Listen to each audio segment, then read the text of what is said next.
හොඳ ප්‍රශ්නයක්. මේ ආණ්ඩුව බලයට ගෙනාවේ ඩෙන්ටිටි එකක් තියෙන මාධ්‍යවේදීන් නෙමෙයි.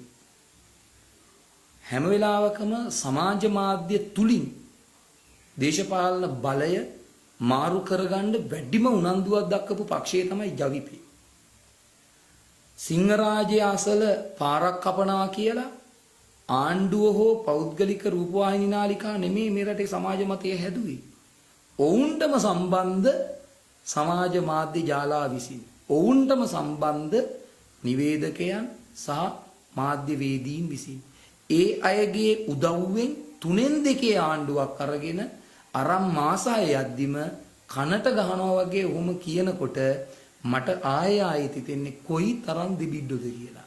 බලය ලබා ගන්න ඕන දෙයක් කරනවා. බලය ගත්ත ගමන් අර බලය ලබා ගන්න උදව් කරපු සියලු පාර්ශවයන්ගේ අභිමතාර්ථයන් සම්පූර්ණයෙන්ම විනාශ කරලා දාලා පැත්ත පළාතේ එන්න එපා. පැත්ත පළාතේ එන්න එපා කියලා කියපු තනි වාක්‍යනේ ඔක තියෙන්නේ. ප්‍රශ්න ඇහුවත් උත්තර දෙන්නේ නැහැ කියන්නේ ඒකනේ. අපිට ඕන ප්‍රශ්න අහන අපිට ඕන විදිහේ උත්තර දෙන්න පුළුවන් විදිහේ ප්‍රශ්න අහන අමාරු ප්‍රශ්න අහන්න නැති අය එන්න. අමාරු ප්‍රශ්න අහන එකනේ උතන තියෙන ගැටලුව. නැත්තම් කවුරු ආවත් කමක් නැහැනේ. අමාරු ප්‍රශ්න අහන්න එපා. ලේසියේ වහන්න අපි කලින් දෙන්නම් ප්‍රශ්න ඒ ටික අහන්න. ඕක තව ටිකක් ඉස්සරහට ගියාම පේනවනේ. ජනාධිපතිවරයා සහභාගී වූ අවසන් රූපවාහිනී වැඩසටහන් ටික දිහා බැලුවත් එකින් එකට Tamanට උදව් කරන මාධ්‍යවල ප්‍රශ්න සහ Tamanට උදව් නොකරන මාධ්‍යවල ප්‍රශ්නවල පිළිතුරු ලබා දුන්නු ආකාරය. ඉතින් ඒකෙම තවත් එකක් තමයි ඔබ ඔය කියන කතාවක් තියෙන්නේ. දැන් මම ඊයේ රෑ එකක් බැලුවා. අදත් එකක් තියෙනවා මං හිතන්නේ. ওই ටික බලනකොට ඔබටත් පෙනේවි මේ හැසිරවීම කොයි වගේද මෙයාලට හීලෑ මාධ්‍යවේදීන් ටිකක් සාදා ගැනීමේ ආරම්භක පියවර වෙයි තියෙන්නේ.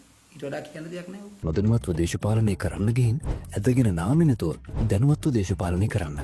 දේශපාලනයේ නිරත වෙන නිරත වීමට අපේක්ෂා කරන දේශපාලනය ගැන උනන්දුවක් දක්වන ඔබ වෙනුවෙන්ම 2025 පළාත් පාලන මැතිවරණයට අදාළ අලුත්ම දත්ත ඇතුළත් පළාත් පාලනයට අත්පොතක් ග්‍රන්ථයේ නවතම මුද්‍රණයක් රුපියල් 1300ක මුදලකට දිවයිනේ ඕනෑම තැනකට ගෙන්වා ගන්න. පහත ගිණුම් අංකයට අදාළ මුදල තැන්පත් කර 070යි 9660යි 492 අංකයට රෙසිට් පත සහ ඔබේ නම ලිපිනේ WhatsApp කරන්න.